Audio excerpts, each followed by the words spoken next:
असम सरकार ने आज यानी बुधवार शाम को कोविड-19 की दूसरी लहर के बीच राज्य भर में त्यौहार आने से पहले मानक संचालन प्रक्रिया का एक नया सेट जारी किया।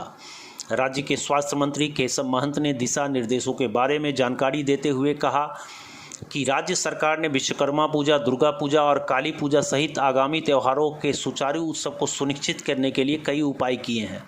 असम के स्वास्थ्य मंत्री केशव महंत ने मीडिया को संबोधित करते हुए कहा, पूजा के आयोजन से पहले पूजा आयोजन समितियों को डीसी की अनुमति लेनी होगी। पूजा के आयोजन की अनुमति लेते समय सभी पूजा समितियों के सदस्यों का अपना कोविड-19 टीकाकरण प्रमाण पत्र, कम से कम एक टीके का खुराक डीसी को जमा करना होगा। सामाजिक दूरी बनाए रखने के लिए पूजा मंडप की सभी तरफ खुला और चौड़ा होना चाहिए। सभी मंडपों में अलग अलग प्रवेश और निकास द्वार होना चाहिए। पूजा समितियों को पंडाल के प्रवेश द्वारों पर सैनिटाइजर और मास्क उपलब्ध कराना होगा और केवल उन लोगों को ही अंदर जाना देना चाहिए जो मास्क पहने हुए हैं। मेला और बाजार की अनुमति नहीं होगी। पंचमी के दिन सभी पुजारियों और पूजा से जुड़े लोगों का कोविड-19 का परीक्षण किया जाना चाहिए। इसके अलावा 10वीं के बाद उनका फिर से परीक्षण किया जाएगा। विसर्जन के दिन संबंधित जिलों के डीसी को पूजा आयोजन समितियों द्वारा सूचित करना होगा। सभा की अनुमति नहीं दी जाएगी। अगली सूचना तक रात 9 बजे से कर्फ्यू रहेगा। इसके अलावा पूजा की रस्में निर्धारित समय में पूरी की जानी चाहिए। मंत्री ने पूजा समिति के आयोजकों से प्रोटोकॉल का पालन करने का आग्रह किया। पूजा से पहले और बाद में मंडप और पंडालों को सैनिटाइज करना होगा। मूर्ति बहुत बड़े नहीं होने चाहिए और किसी भी सांस्कृतिक कार्यक्रम की अनुमति नहीं दी जाएगी। 18 साल से कम उम्र के नागरिकों को इन प्रोटोकॉल से छूट दी गई है।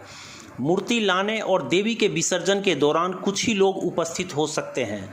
मंत्री ने इस बात पर भी प्रकाश डाला कि सभी को अनुष्ठानों में भाग लेने की अनुमति दी जानी चाहिए। हालांकि कोविड-19 प्रोटोकॉल का पालन करना अनिवार्य है। डीसी को यह निर्देश दिया गया कि वो अपने अपने जिलों में एसओपी का पालन करने की निगरानी करे। जिला प्रशासन इस मामले पर समितियों के साथ पहले से चर्चा करेगी। कर्फ्यू का समय नवीनतम एसओपी के अनुसार रहेगा। पूजा की रस्में जारी कर्फ्यू समय के भीतर ही पूरी की जानी चाहिए। अभिभावक मंत्री यह सुनिश्चित करने के लिए अपने अपने जिलों का दौरा करेंगे कि सभी उत्सव बिना किसी व्यवधान के आयोजित हो, इस पर वो ध्यान देंगे। दूसरी ओर राज्य सरकार का लक्ष्य 12 अक्टूबर से पहले कोविड-19 टीकाकरण की पहली खुराक पूरी करने का है।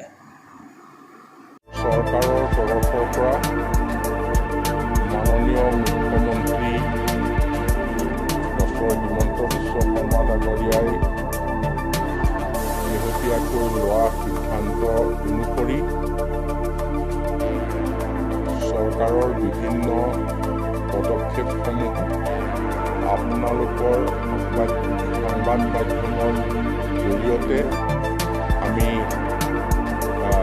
অসমৰ সমূহ ৰাজ্যলৈ অৱগত কৰিব বিচাৰিছোঁ। ভাৰত চৰকাৰৰ বিভিন্ন সময়ৰ বিভিন্ন নিৰ্দেশনা কোভিড সম্পৰ্কীয় এইসমূহৰ ওপৰত পৰ্যালোচনা কৰি ৰাজ্যখনৰ বৰ্তমান কোভিড পৰিস্থিতিৰ ওপৰত বিতংভাৱে যোৱা নিশা মুখ্যমন্ত্ৰী ডাঙৰীয়াৰ